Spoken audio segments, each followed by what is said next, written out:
Awesome. Yeah. मेरा नाम Sofie है. Oh, how do you speak Hindi? Where A little bit. Where did the Hindi come from? You drop it all this on me. आपका नाम क्या है? Wow, I'm pretty impressed. Geet. Geet. How did that happen? How did I've spent so much time in Delhi, and I've Cheers. I've spent so much time in Delhi, and How come? I've got a lot of friends. Great. Okay, brilliant. And then I've lived for a year in Nepal. Okay. In Kathmandu. How come? How did the Kathmandu thing happen? That was me working with the European Commission. Okay. Awesome. Yeah. Are we good? We're Should good. We start? Are we go here as well? Yeah, just hit the record.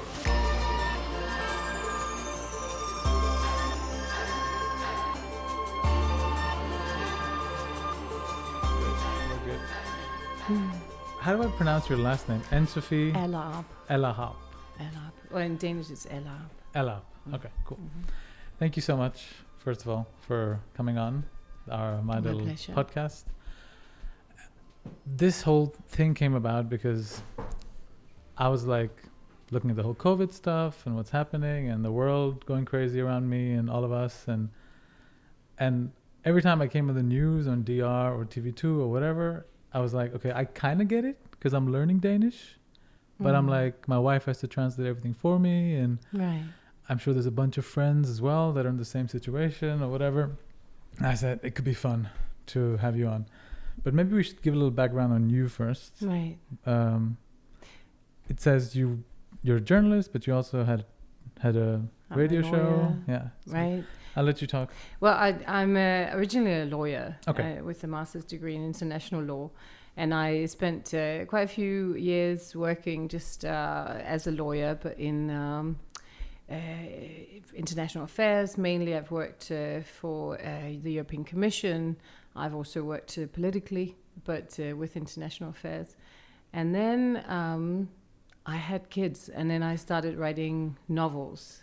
Yeah. And then I started writing articles, and that kind of turned my existence into more sort of communicative journalism. And then I became the foreign affairs editor and presenter in the now closed Radio 24/7. Yeah. And you had a show there, and that's where you had me on for a little segment. Foreign affairs show.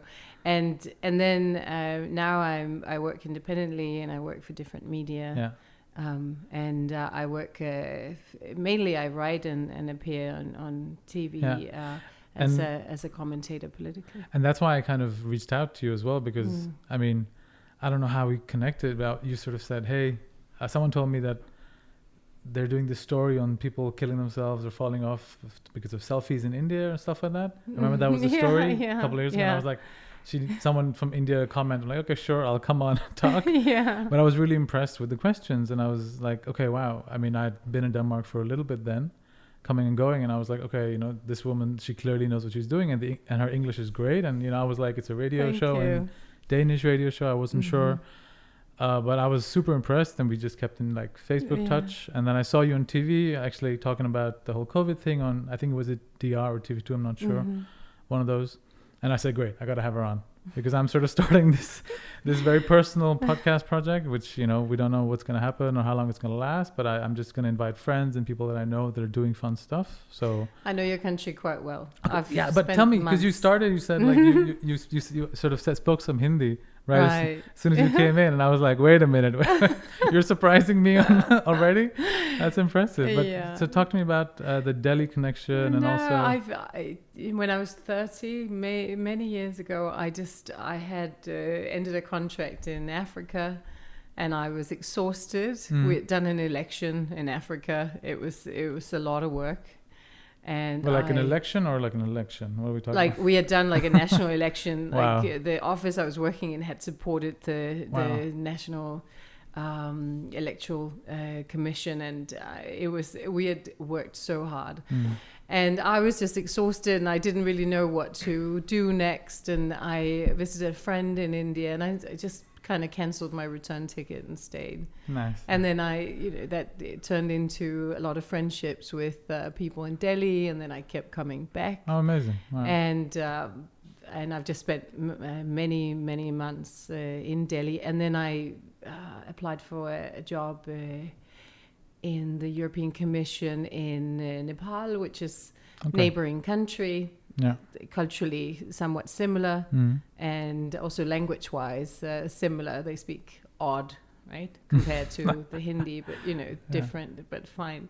So I spent some time just around the end of the civil war in Nepal also. So I know this South Asian culture semi-well. Okay, that's amazing. I mean, you don't come across that very often here, of people who are sort of so well versed in sort of the Indian, sort of South Asian culture. So it's also refreshing to sort of come like, wait a minute, what's going on? I loved it. I love India. I mean, it and I'm sure the Nepalis will forgive me to say I prefer Delhi to Kathmandu any day. The thing is, I mean, I was born in great city. I was born in Delhi. But then we moved all over the country. So, I mean, we've lived in a bunch of different parts of India, my family. But yeah, Delhi does have great food. It has some good spots, but like and fun people. Exactly. Like but it's a massive city, right? It's got, I don't know, whatever, 30 billion, 20 million people, whatever. Mexico City size kind of. And so it's chaotic. It's crazy. So if you're used to that, it's great. Yeah. But if you're not, then... A friend of mine says, Sophie, here we've got chaos, but we've got peace. There you've got peace, but you've got chaos. Well, smart friend. No, but so because I was interested a little bit of background on sort of the whole 24/7 two how do I say it, Tufusu? Right. Tusu, whatever. There we go. Right. That channel, because because I know you, and I have another friend who has Electronista show there as well. Oh yeah, Christina. Christina. Sorry, forgive me, Christina. Friend of mine. Exactly. Yeah, we used to sit in the same sort of co-working member space in the city. Great. So she's great. She also has a very good India connection. So I know, and we actually know oddly the same person out there. Oh, that's awesome. Yeah, independently. It's so weird. Oh, cool. Okay, now you know one more. So yes. There we go. No, but tell me what happened to the channel, because you had a show and she had a show, and then all of a sudden everything stopped, and or maybe all of a sudden to external people. What happened with that? Nobody really knows what happened. Okay. One can safely say it was an unseemly process. It was not a very transparent process. Okay. But basically what happened was that when the 8-year term was up and the Radio 24/7 had sort of outperformed all criteria, and we were to renew a contract potentially with the state, because Radio 24/7 was created as a public service channel. Sure. That was to challenge the P1. The P1 that had become maybe a little bit stale in its tracks, and we were created to challenge and renew the medium of talk radio, and we basically knocked the ball out of the park. It was we outperformed all the criteria. We lowered the listeners' age also, and generally P1 is very much for educated people that are a little older and centered around the capital. And we were able to fully bridge sort of the two parts of Denmark. So West Denmark listened as much as Eastern Denmark. We were able to lower the average age of the listener. We were able to broaden. When we started, 700,000 people listened to radio every week. When we ended, it was 1.3 million that listened every week. So it was, we really met the criteria that we were supposed to in terms of fulfilling that contract with the state.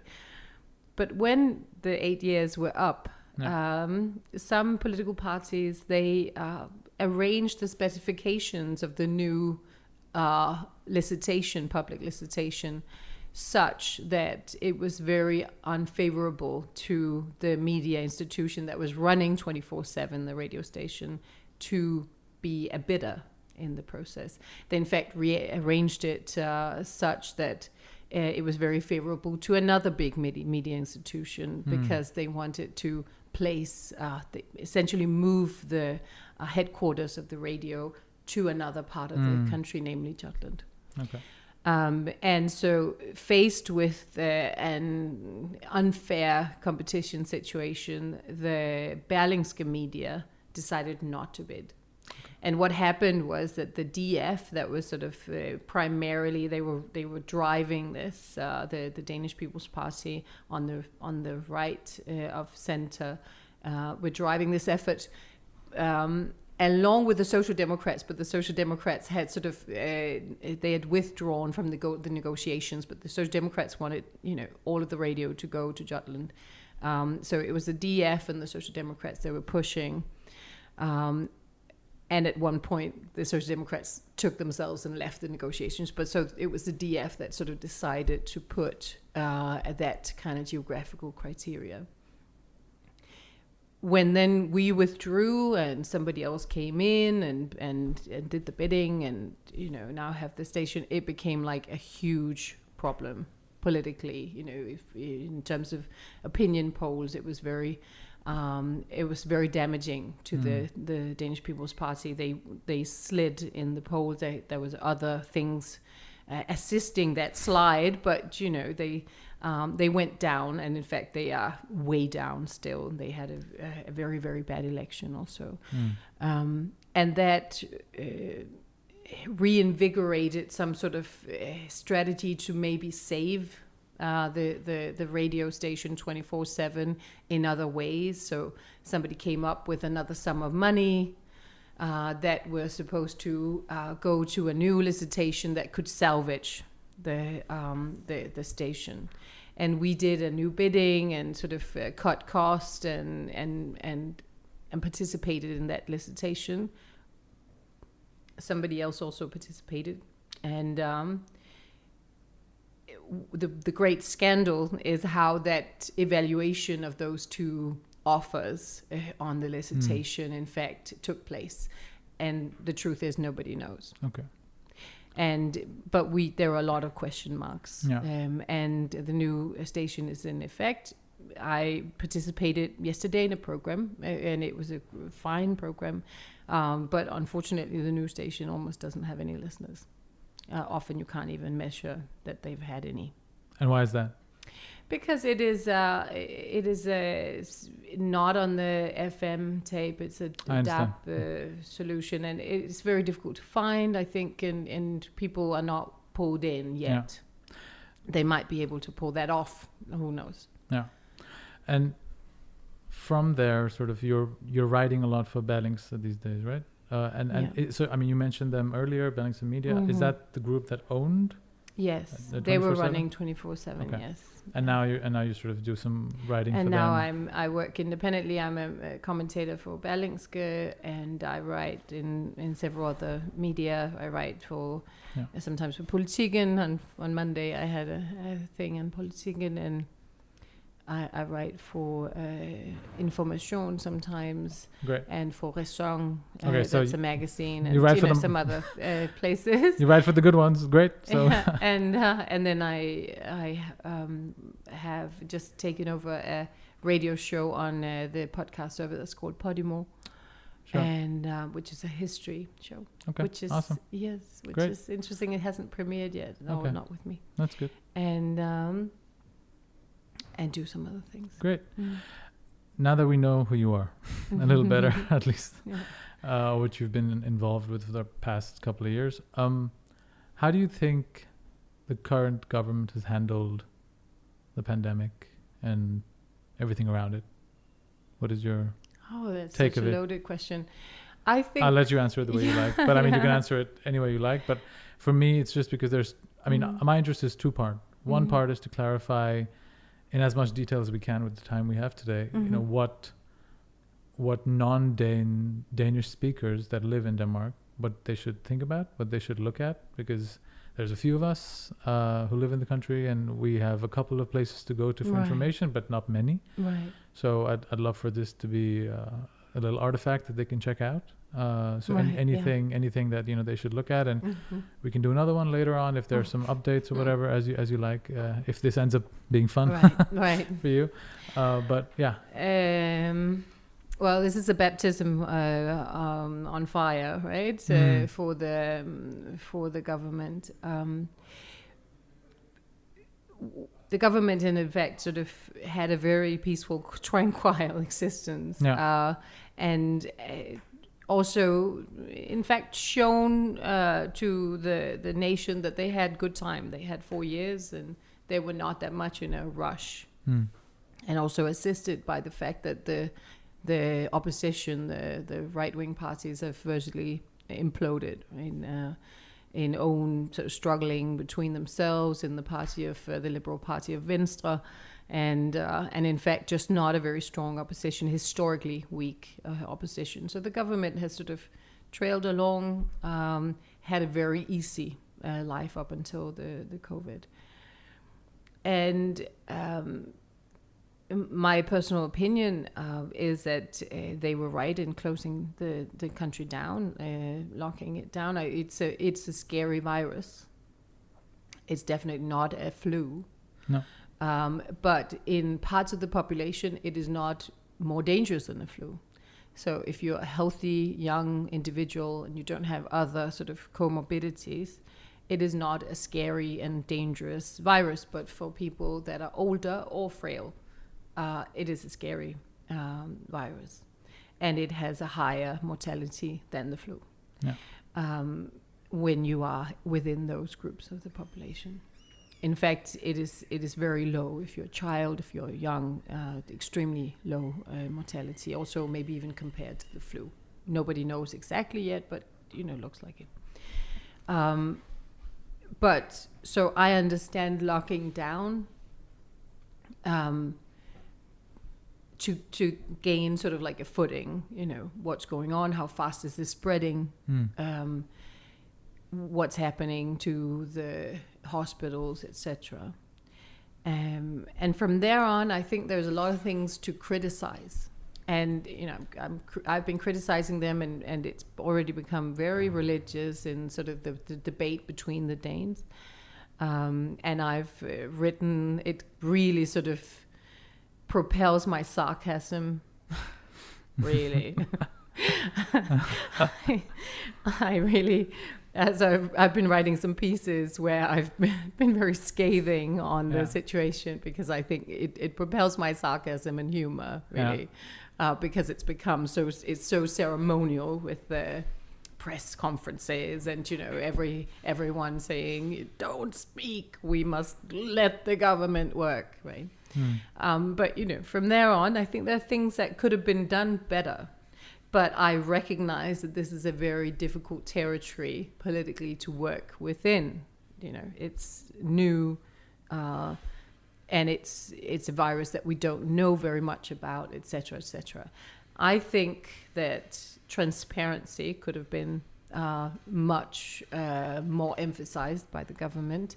I think countries like Germany and Norway, in fact, are exemplary in terms of how transparent they've been. What?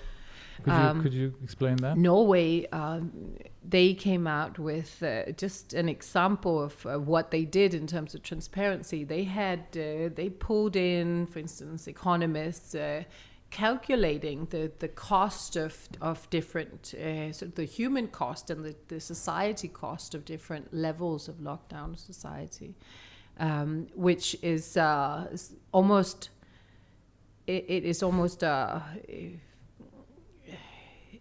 It's like a capital crime almost in Denmark to suggest that things have to balance, but they pulled in this group of economists to compile what kind of related cost a lockdown has, which I think is very transparent. They've also been extremely transparent, all in general, to put forward their calculations, their assumptions, the basis of on which they make assumptions.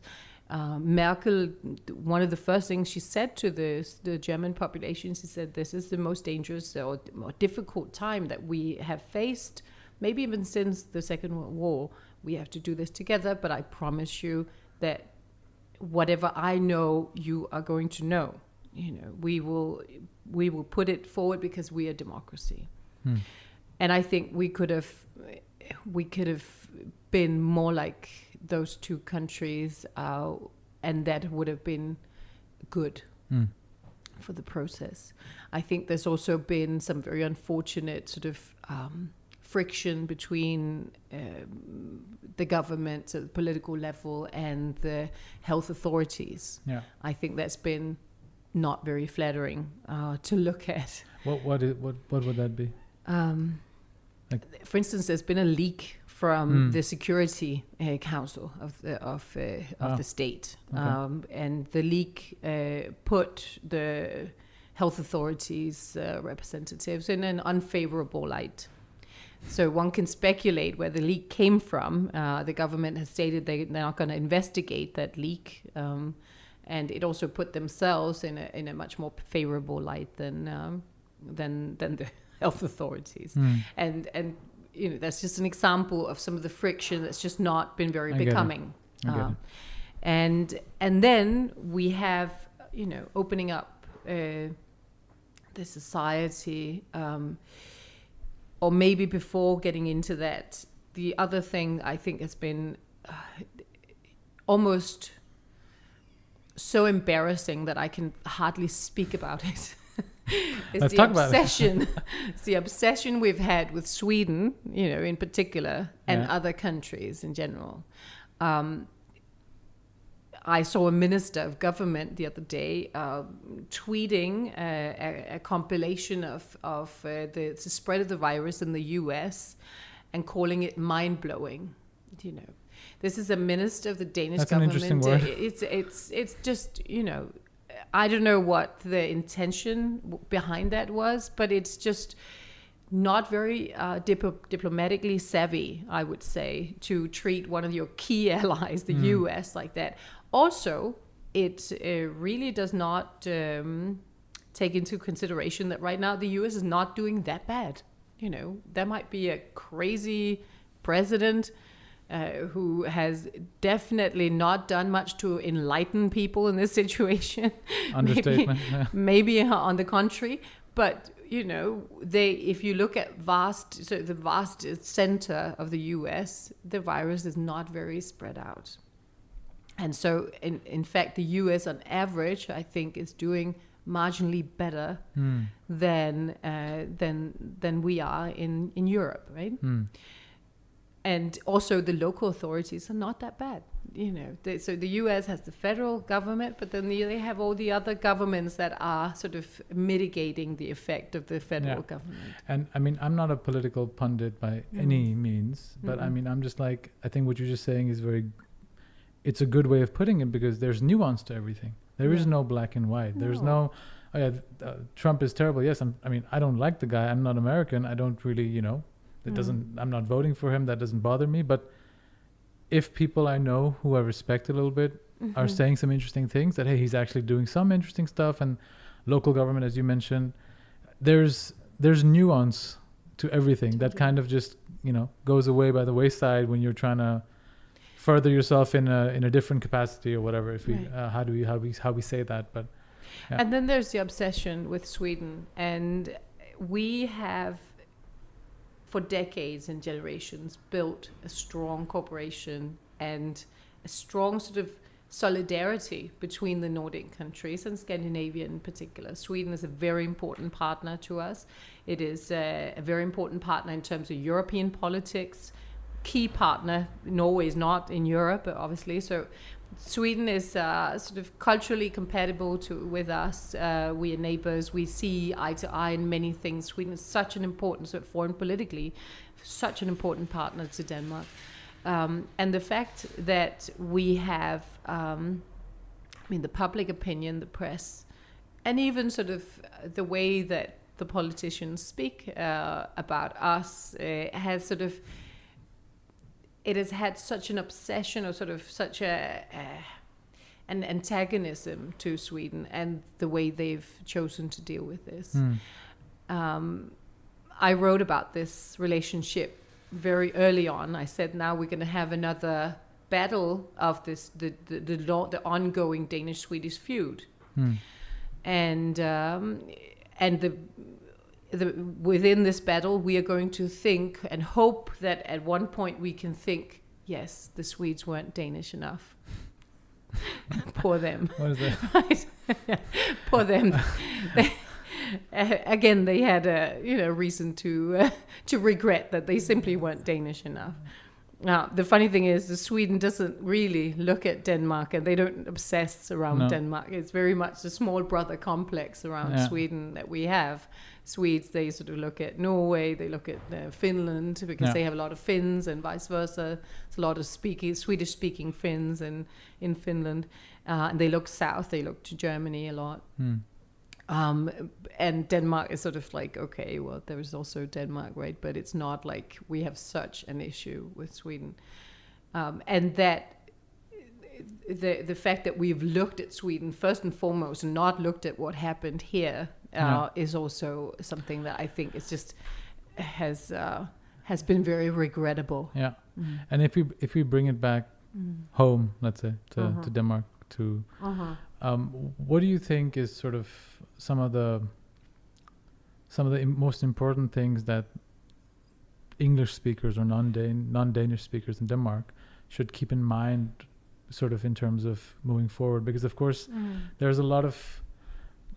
there's so much that gets put out, and Google Translate is my friend these days, because I sort of translated your bunch of articles, right, just to get an idea of it. And I think there's, of course, a couple of people talking about stuff in English, right? There's the Local, which is a good publication. But I mean, is there something which you think, okay, the headlines have said some stuff, okay, you know now it's 1 meter, the distance between people, and places are opening up and things are happening, but should we keep some things in mind that Yeah, I mean, and it really ties together with the last point, sort of opening up the society. Yeah.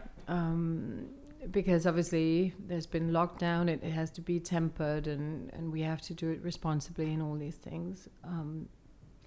We have a very low spread of the virus. And if you look at the Nordic countries, even Sweden, it has not been, we haven't been overwhelmed by this virus for many reasons, and maybe we were never going to be,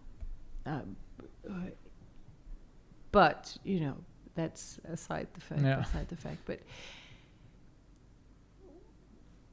the opening of society is really, I think it's key here, because what is going on now is that we've had many rights suspended.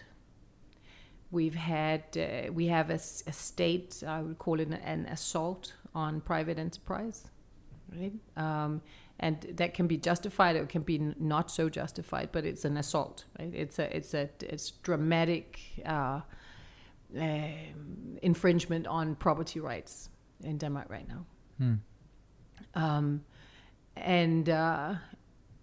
And there is a political process around that. The government has said very clearly, we take responsibility. This is a political decision.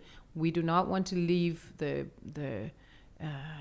science with this type of decision. And that's their prerogative. But they are sort of like little by little opening up society. But right now they've canceled the tourist season, right? So 4% of the Danish workforce, more or less, work directly with tourists, and a lot of those will go unemployed. The hotels all over the country are bleeding. That's massive. And there are several other, of course, sectors that are still under wraps. What I think we have to look for right now is this long-term strategic plan. Yeah, because lockdown was something that we could do to buy time and to get like an overview of the situation. But it's not a long-term strategy. So what is the long-term plan? And I think we have to be able to pronounce and speak and say openly that this virus could be here for the rest of our lives. Yeah. It could come up every flu season. And the flu season ends at the end of the tourist, or starts at the end of the tourist season, right? So, whenever we might be able to open the borders, that's when the next flu season come in. Yeah. So we have to look for what's the strategic plan. We know that not even with a vaccine, this illness could go away. It might just pop up. It might mutate. We might have the flu, the man flu, and the bat flu. Yeah. And that is a term of how we live. And then we might have a vaccine that gives us some immunity. We might have a natural immunity. We might have other terms of immunity that we're still investigating whether they in fact do exist. Why does this virus hit Asian people in the UK twice as much as white people in the UK? Well, there's a lot of social in that, but why does it hit the black community in the UK 4 times as severely? Yeah. As the white community? Is there an ethnicity component to this? There are a lot of things that we're still investigating. So, if I was a Dane or any citizen in this country, I would look for, is there a long-term plan from the government in this? Right now, I'm not so sure. Okay. I think we're treading water and trying to do this.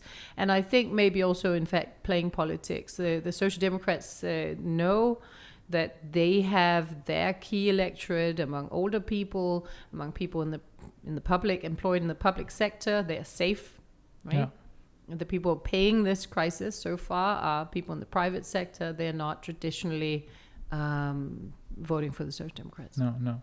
And I mean, you mentioned earlier sort of looking at some other countries that are doing some things well and sort of learning from or looking at Germany or Norway. Right. I mean, are there certain things that for the strategic plan, as you mentioned it, we could learn from other countries, and what would that be? I think there are many factors in this. Or is we've been scared with an Italian scenario from the beginning. And I mean, the virus doesn't know borders, right? Like, I mean, if this has shown something, yes. It's that sort of, before you know it, I remember talking to a friend who's launching a design company, and he has his factories in China, and he was like, oh, there's this little virus, it'll go away soon, I think a couple of months ago. Everyone thought so. And my wife and we were in India visiting our family, and in February we're like, okay, we're here now, but hopefully it's all going to be fine. Right. And a couple of months later, it's like, oh, okay, we're in a different world. Right.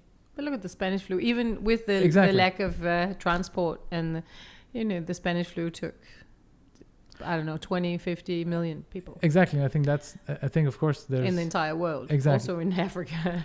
and I think that's also part of it, right? Of course, like there's this other side where the other diseases aren't relaxing. Like there's people with sicknesses that are not being taken care of. Maybe Denmark's in a better position than others. Right. But I mean, I think... What we need to do is that we have to learn from... The lockdown should have bought us that time to secure old people. There's no good practice here. Look at Sweden. They had, less hassle than we had, locking everything down, doing new regulations for every sector, etc. That has been chaotic enough. I know, from people, within the hierarchy of the state, in local official communities, that it's been mayhem, right? What do we do with this? Nobody knows, that kind of situation. But, if you look at Sweden, that has had less of that, organizational hassle with the lockdown. They still haven't been able to organize to save the older people, and so they've had a tremendous epidemic within the elderly care homes. Yeah. And I think the elderly care homes right now, the fatalities are about half of all fatalities in Sweden. which is Wow. a scandal. It's an outright scandal. But they haven't been able to do that. We don't have updated numbers in Denmark, but if you take the older people, right now about 1 in 10 or 1 in 11 of the confirmed COVID infected people in Denmark work in an elderly care home. And so that's crazy. And the statistic that we have is at the end of April, I think. And at that time, it was a third of the victims, people who had died with the COVID in Denmark, who were residents of elderly care homes. So we've not been able to safeguard these elderly care homes. And I've called for sort of innovative approaches. You know, why don't we say to the people, the staff, you know, do you want triple salary to stay there 3 weeks at a time? So you test it when you go in, but you don't go out. And we have a procedure getting things in, and we have, you know, like safety, and we have, I mean, we try and safeguard these places. Yeah. Or why don't we talk to the elderly people? Because this is not going away. This is not like 3 months or half a year and then it's gone. No, we have to be able to contemplate and sort of take in the fact that for a person that has entered an elderly care home, they have on average a year left to live. Maybe they want to live that year in a different way than with full sanity and full sanitation and like no visitors and not a lot of sanity. No, like maybe they want to have visitors. Maybe they want to be kissed by their grandchildren. Maybe they want to have like, you know, that social interaction, you know. So should we also engage them in, you know, having a say in the last part of their life? That's something really important. I think the psychological aspect of all of this as well, because of course, I mean, we're seeing sort of statistics from all over the world that sort of suicides are going up, and in all age groups across the board. And of course, I think as you mentioned, the elderly who were sort of the most affected by this, they need a voice, right? Yeah. Like we're kind of deciding for them. And I think you're sort of being even, I would say, a little in a way conservative to say, hey, let's be innovative, but in this area where we know things are going to go bad anyway, like there's no alternative. Like let's try something because this is clearly not working and it's not going to go away. Right. So what can you do? I think it's a fair point. And then it takes me down to, there are a lot of things that we're still learning, obviously, of this virus, but we know that the population, the demographics of the population really has a big say. So is it a coincidence that it's Italy and Spain that's been hit as hard as they have? I don't think so. They are, along with Switzerland and Andorra, the populations in Europe that live the longest time. They live almost the same as the Japanese, a long, long time. The Spanish population, these are the generations that were born after the Civil War or around the Civil War. They have had, you know, during Franco, the woman's role in the society was to have a lot of children. So you have siblings, you know, 10 siblings, 8 siblings, 7 siblings in those generations. You have huge generations of old people in Spain, and they live long. Yeah, they live long time. They apparently the food is good and the weather's good and there's a lot of people living together, right? So, and they live also. They have much more interaction with the other generations, but they also have a different care sector. Yeah. So they have people, younger migrants, typically living with them or caring for them every day. And they obviously go back into the society, etc. So they also have different way of living. I know Spain very well because I've lived there many years. But and Italy, similar. What has happened is that you have big generations after the war, and then as we approach modern time, the fertility has dropped, and it's dropped dramatically. I mean, so much so that the demographic people that study populations, they've been baffled at the fact that it's been able to go that low, and it's been able to go in Eastern Europe and in Southern Europe. What happens then? You end up with a population where you have a big part of the population being old and a very small part of the population comparatively to other populations that are young. And how does that make you less or more vulnerable to the COVID? Much more vulnerable to the COVID. We have a different population in Denmark. We have the youngest, our median age is about 5 years younger than the Italians. We live the shortest time. We have the shortest life expectancy in Western Europe. Great. Our politicians are not, putting the country at halt for that fact, but that's true. We also have had, because of our good sort of care-taking sector and high employment, in fact, there has an effect also for high female employment, so the women have been able to combine motherhood and work. We have quite a high fertility compared to other countries. So we have a different population. Sure. And also less interaction between the generations. We have all these luxury pensioners right now that sit in mansions, right? Having a lot of money and a good end of their life. And they're able to shelter in place. They're able to organize themselves in a much better way than in Southern Europe. I want to switch gears a little bit, because I think what's been really exciting also to sort of hear you talk so far is that you have a very Danish but also very international perspective, which is sort of rare for me to come across in the people that I've met so far. And I think what I'd love to maybe touch on a little bit is what is your perception of people who are not from Denmark that live here, right? People like me. Like, because I have a very clear view on this, and I'll talk about it. But I think it's one of those countries which has so many positives, and then unexpected negatives mixed up in it, in my opinion. What kind of negatives? But I think for me, I was because I grew up in India, and then after high school, moved to France, lived in Paris, lived in Germany, the Netherlands, and sort of been in Europe for a while, in the UK. So I mean, I've traveled quite a bit, and then. So I was like, okay, I have a lot of friends. Denmark's going to be really easy. Because, I mean, like you keep hearing of how awesome the Danes are and everything outside of Denmark. And they're awesome, but it takes time to get to know people in Denmark. And I think for me, it was kind of, it still is a little bit of a struggle to sort of make friends. Right. And I'm an outgoing guy. Yeah. You know, I have a lot of friends all over the world. And it's like, I'm just wondering, sort of, is that the whole Yentelo thing, or what is it? I mean, because it's kind of, you have to really break through the ice or the shell or whatever metaphor you want to use to get through. At least that's what I felt. But I mean, you've lived in a bunch of countries. You've come back.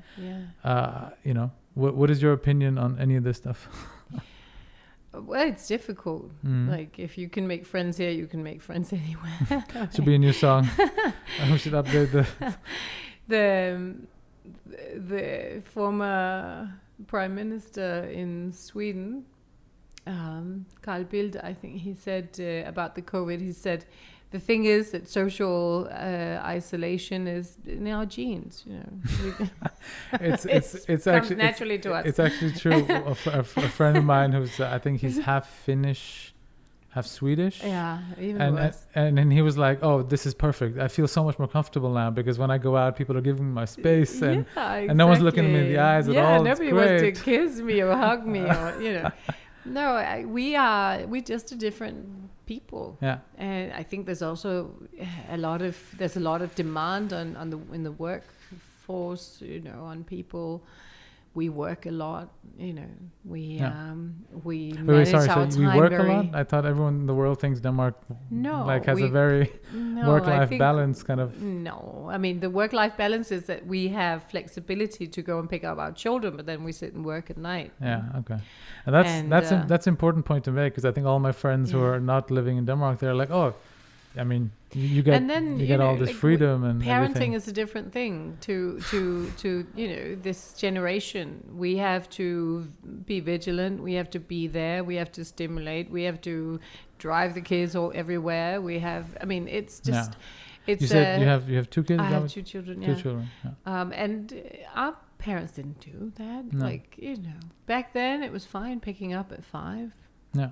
I mean, if you pick up from the daycare at 5, You're if a the bad child parent. is alone, and you're a bad parent, right? Wow. Yeah. So. I mean, we have a 10-month-old daughter, so we're kind of in the beginning stages of it. But I mean, I'm already sort of realizing, because my parents are Indian, and we have a very different system there, right? You have a lot of support, whether it's family or people you pay to help you, caretakers, and so there's a lot more people involved in bringing up kids. And I mean, me growing up, we never thought about it, of course, because that's just your life. Right. But now I'm like, oh, wait a minute. There's... and your wife probably says, not that many people, please. Give me some space with the baby. Exactly. But don't take the baby. The baby's fine. But the best thing is, right, like my at least my very personal situation here, my parents are very good at that. Like, they'll cook the food, and then they'll say, okay, bye, take care, let us know.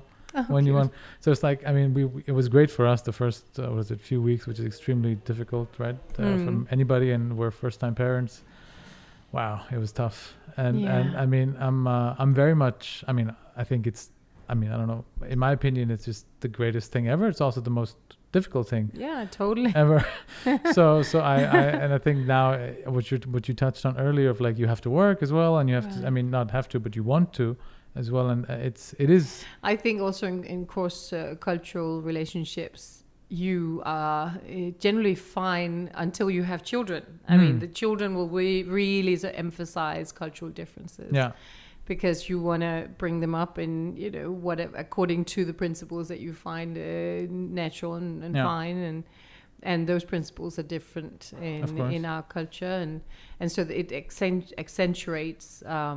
I have half Spanish children, so I know. And while you're just you in a different culture, you're grown up, and you can easily sort of mitigate whatever things that are an affront to you. You can sort of go around those. But when you have a child that's been exposed to them, you're like, okay, don't do that to my child, please. Yeah. I was like, I had my first child in Spain just around the swine flu. Oh God. And she would sit there on my arm, and shopkeepers, everyone would just take her out of my arms and kiss her. And I was like, please don't kiss the baby. Do not put your saliva on the baby's face, please. They would just like pull her out of my arms, and she'd be like, okay.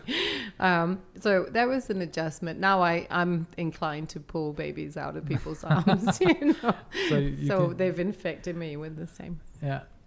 But I mean, I think it's crazy as well, culturally speaking, because whenever we go back home to India, and we were luckily there just before everything got shut down, so we got to see my grandma, and our daughter got to meet her great grandmother, which is awesome. But it is indeed that sort of difference. People just come up and like touch the baby, and I'm very protective. Right. Like, I'm the nervous Nelly of me and my wife. Like, I'm the one who's like, don't touch my daughter. Yeah, like, exactly. And I mean, like, I think it's one of those things which is, I mean, India is such a big country, and you've been there a bit, so you understand. I'm from Delhi, but I hate most people from Delhi, because we just don't get along. We have very different values in life. Not everybody. There's 20 plus million people living in Delhi. But we left early. We left young. My family and I. We were brought up on different values. We like to actually work and not be inherit our money. We like to actually sort of, we have different values. The brand of your underwear or car, I have no interest in that. I'm much more interested in or your watch or whatever. Like, I couldn't give two shits about that. But unfortunately, in many parts of Delhi, that's the norm. And of course, I have some good friends in Delhi as well. And I'm like, why are you still here? The city's pretty much a little, gas furnace. Like, but it is. A foreign culture is like a marinade. It will seep into you with time, and maybe that's, and it will leave an impression. It will leave you smelling of something different. It's really funny you say that, because when I was 17 or 18, and I moved to Germany, and I drove around Germany for a bit. Then went back home to India, and I was driving around India. And I was like, why are we honking so much? Like, I grew up driving there, but I just don't like to honk. And I would just get upset. And my family's like, what's wrong with you? Like, welcome back home. That's how we drive here. Yeah. Like, you know, you've only been gone for 6 months. Relax, dude. You know, just like you've grown up here. Come back to life. But cultural differences are fun, and Right. I mean, I look forward to navigating them further now with a child. But I've been doing this for a bit, so yeah, let's see how it goes. I think I'm just looking at a couple of your articles here and sort of what you've been writing for Berlingske, and I think maybe one of the final points we can touch on before we wrap is where. I mean, you talked about the strategic. We need strategic action, strategic plans going forward. Are there certain areas you see that happening in where this looks promising? I don't know if that's a party or a person or I don't know where it is, but let's start talking about this, because this is a leading indicator of something happening. I mean, I think the government and the authorities' emphasis on tracing, contact tracing, that could be a promising way. I think it's extremely important to safeguard think very innovatively around safeguarding older people. Yeah. And I think we also have to have a plan for going forward. Right now, our economy, I mean, we've never seen an auto destruction of our wealth as great as this. I'm baffled. I've never seen anything like it. We thought the financial system was like the jeopardizer here. Yeah. You know, now we can see that, you know, you just need a sufficiently scared government and they'll be able to sacrifice, and they'll be ready to sacrifice a big part of private wealth. I mean, that in itself is going to produce a lot of friction, a lot of it's a destabilizer that I'm still in a state of shock. And I think that we in fact seeing this occur. A lot of it will, if you single out the zoo of Copenhagen, for instance, say you must stay closed, you must remain closed, and the zoo says we can open very safely according to all the rules, and the government says no, you must be closed just for safety, then that's expropriation of their income. Yeah. But they are not being reimbursed according to our constitution. And I think if you look at the organizations of our industry and our trade and commerce, I mean, they're in shock, and I understand them because you cannot burn small and medium-sized companies on the altar of the COVID forever. No, because the economic crisis is going to be so severe that it's going to be much more troublesome and destabilizing than the virus. And people have been, every time you say we must be able to balance a response so that we can keep the society open, so we don't bankrupt people, so we don't weaken our private sector, that's what's going to take us more or less, hopefully, unscathed through a big economic downturn now. I mean, we have small, medium-sized companies. That's Denmark. That's what we live from.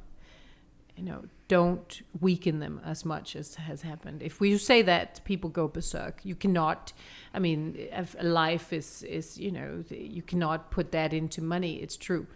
And that's sort of the basis of our humanism, should be. That one life is a life and it's valuable, it's worth everything.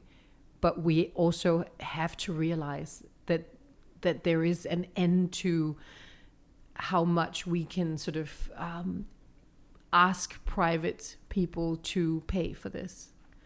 And the end is that people will simply not open a shop. No. You know, or they will go somewhere else to open a shop, or people will not invest, or it's a destruction of workforce, and it's also a generational stressor, because this is the younger people, this is people without education that are again thrown under the bus, going into the future. And I'm so worried about this. Yeah. It's like, Yeah. I'm so worried that it makes my hair sort of stand on end. I think it's so impactful that the public sector can be so much of a destabilizer. Yeah. Yeah. And so what should we keep in mind going forward now? Are there are there certain institutions or newspapers or publications that are what I'm trying to figure out is, because I would love to give people a place to sort of go and figure out what's going on a regular basis, right? And I think there's just language aside, because you can go, you can sort of get past that, right? Who are the people who are doing something worth looking at, or who are like not making the problem worse but actually coming up with solutions? Is that the medical fraternity, or who is that? Because I'm just trying to, because there's this dance, right? You need sort of things to be medically or scientifically proven or not. Where who the hell knows when that's going to happen? Nobody really knows. And I think then it's like, you have the economic side of things. I have a lot of friends who own restaurants and work in restaurants and hotels, and they're just completely fucked. The sectors that employ young people, the sectors that employ people with low education, are so messed up by this, and it's and that's so. It's such an impact. We're talking unemployment levels that back in the 90s or 80s, and we don't, and the cost of living is different today. Absolutely. Than it was back then. So it's our house prices just in the city have gone up tenfold since then, at least. And I'm so worried. I'm just so worried. I don't know where to point people to. I think the press has done a very decent job. In fact, when you talk about the printing press, I wouldn't necessarily. I think TV2 News, if they speak Danish, is a very good channel. I think the printing press has really done a lot of good articles, and have tried to promote that transparency that was maybe lacking from the beginning. I think from an external perspective, a non-Dane perspective, I've been quite impressed, because it's like, yes, of course I don't understand all of it, and it's great to sort of go a little in depth with you now and sort of peek behind the curtain a little bit. But what's been really nice for me as well is that it's actually not a lot of bullshit. It's just like, they're very straight to the point. They're sort of representing transparency as much as possible, compared to sort of India or the US or the other countries in the world where there's it's more of a show versus actual information. So in that sense it's great, but I think it's a tough time, no doubt, understatement, but I do feel maybe not guardedly positive for whatever reason. I think it's also because I have a feeling now that I live here, and there's the fact that I could talk to you, I just have to send you a couple of messages and we can have this conversation. That gives me like, okay, that's great. You write for these institutions. For these newspapers. You're on TV all the time, and that's pretty cool. And that's what I like about Denmark as well, and Europe in general, is that if you have a point of view, if you want to talk about something, people are like, great, we'll talk. Let's and we're open to it to a certain extent, of course. But I'm worried, but I'm also weirdly optimistic. I don't know why. I think I think there's a lot of right now. There's a sense this is over. Yeah. And so there's like an acceleration, yes. Yeah. That we did it. The Prime Minister did it. The government did it. And we did it. It's gone, but it's not gone. No. It's not gone. It's we fared very well comparatively. Yeah. It's true. Sweden fared worse, but big parts of Sweden are in fact better than we are right now in Copenhagen. And so that also points to the fact that with hygiene, with simple rules of sort of distancing, you can promote a long-term strategic plan. Yeah. And that plan has to be in place. And it has to be able to go hand in hand with supporting a private industry. Is someone doing this, or are there talks of? I'm sure a lot of people are thinking how to do this best. But right now, we have a few 100,000 people sitting at home on government subsidized salaries, idle. They're not working. At one point, those subsidies will end. And the question is, will they come back into the workforce? They're likely not coming back, all of them, and maybe not even a majority of them. So what happens then? 25,000 unemployed is, I think it's 0.9, I think, of a percent. I mean, are we looking at 10% unemployment, beginning of 90s, or mid 90s, or 12%? I think it was 12% in 94, or is it 15%? I mean, can we even fathom that kind of unemployment, or is it just 8% or something? And can we relatively fast bounce back? But will there be a market outside? There are a lot of people just being very faceless around this. Yes, we'll ask private sector to pay this, but because anyway they're going to go bankrupt because the market outside is just everything's fucked. But that's just not. I mean, we have to also be brave enough to look at what we did. We asked part of the Danish population to pay this out of their own pocket.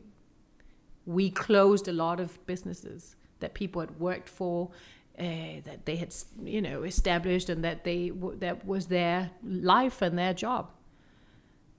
We did this, to mitigate a threat, and maybe it was worth it, and maybe it wasn't worth it. But we have to have the bravery to look at what we did, and to look at what rights we took away. I mean, right now the state can close any webpage they find inappropriate, right? Yeah. In terms of the COVID. So we took away a lot of the freedom of speech, right? We took away a lot of the right of property. We have also unhinged a lot of principles within the health sector. The right of saying no to further treatment. Yeah. The right to dying at home with your loved ones. We've left people to die without saying goodbye. So we have to be able to look at this, and we have to be able to have a conversation of how to go forward around this. That's, I think, a really good place to sort of. It is. Decisions were made, right? Mm-hmm. Actions were taken. Yeah. A lot of positive came out of it, but of course you have to look at the reality of things. You have to look at what happened, and now where are we truly? Not sort of the bullshit comparing yourself. Oh, I'm better than you and you're better than me. We're not in high school. Stop talking about Sweden, for Christ's sake, and reestablish a good relationship with our neighbors. It's very important. Exactly, and sort of move forward, because whether we like it or not, this is the world we're in now, and we have to find a way to get back to being. Or get back, or whatever, get forward, whatever you want to call it, sort of moving on, and realizing that yes, this virus did do a lot of terrible stuff, but we're here now. And I think we haven't even touched on the unrest around the world around racism, and you mentioned some other points right there as well about sort of rights, the rights of people, and sort of all of those knowledge. There's so much about this. Actually, I almost feel like this pandemic has opened up a lot of big issues our society at a global level is grappling with, and we don't have any clear answers for, and we're almost forced to say, oh my goodness, wait a minute. Yeah. You can do it. Oh, I had no idea that most of this is, not clear, or so much of what's on all these web pages is lies, or the WHO changing their mind on stuff. Like, I mean, so many of these quote unquote trustworthy organizations have shown a lot of gaps in their knowledge, and also a very frivolous nature with rights. Like rights are not, they're not copy pastable. In fact, rights are there except when they're not there. Exactly. That's what I mean. And I think what I want to take also out of this discussion for myself and that one other person that's going to listen to this is that we have almost an obligation to sort of break through the bullshit and say what's actually going on. How much of this is PR and how much of this is good media versus let's actually talk about what's going on and let's try to find a way out of this. And I mean, people globally look at Denmark in a positive light, and so do I. I live here. I'm very, very happy with being here. But I think like every society, you have to sort of, say, what are we doing right? What are we doing wrong? Let's figure that out. Let's be open about this. We're human, but we need to find a way to move forward, right?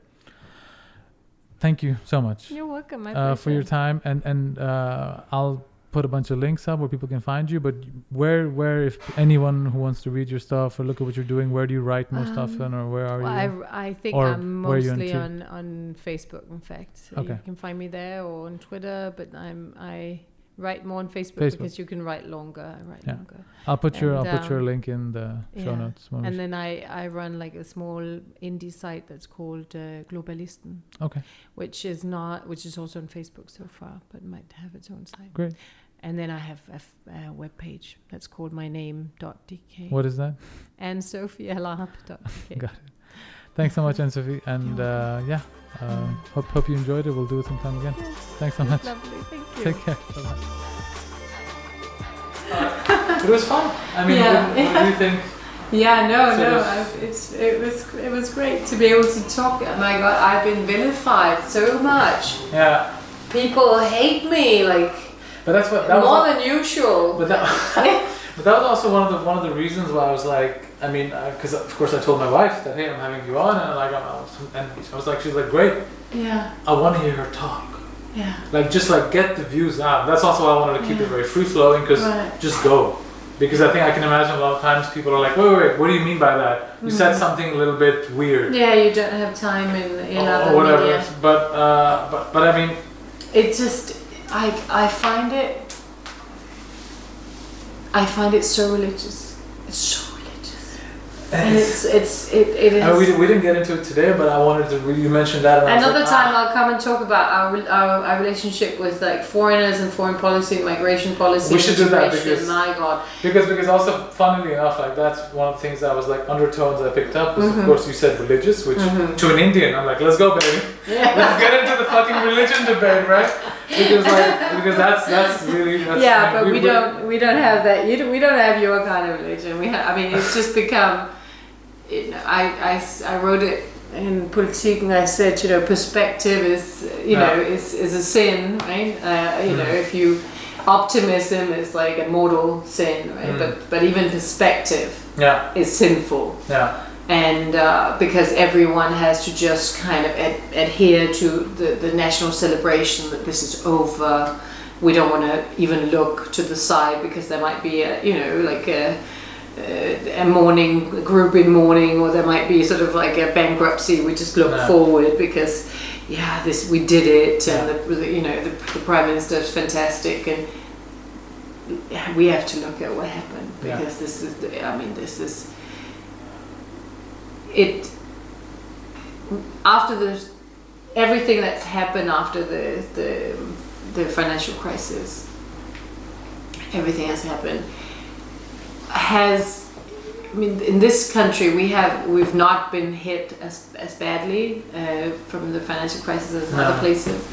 But look at Trump. Look at the 5-star movement. We have a 2 hour long discussion. I was like, look at the 5-star movement. Look at the disarray of Spanish politics.